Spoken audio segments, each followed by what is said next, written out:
Историјата заминува во историја. Ова се резултатите од најновите промени во образовната програма за основно образование, каде во петто одделение историјата веќе нема да биде посебен предмет, туку се спојува со општеството. Професорот Митко Панов за Алфа вели и претходно предупредувале дека вакво нешто не смее да се случи, бидејќи историската наука ќе се маргинализира во однос на другиот предмет. Учебниците по историја да бидат укинати и со само за тоа да станат историја и пример како не треба да се пишува.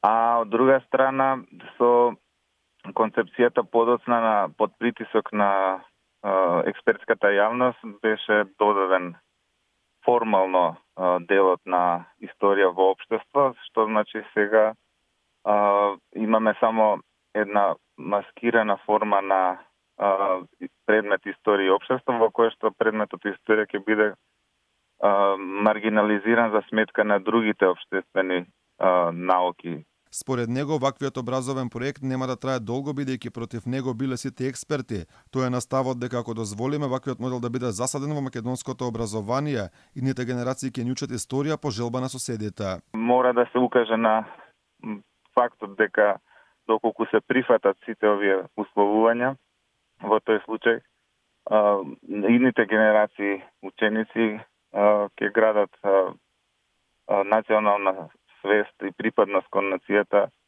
прилагодена на соседните на наративите на соседните држави и нации. Тоа по крајна линија треба да ја оспори целокупната севкупниот идентитет на народот и нацијата. Тоа е за мене погубно. Митко Панов е на ставот дека Македонија со ова почнува да си ги исполнува условите од договорот со Бугарија, посебно оној спорен протокол донесен со француско покровителство.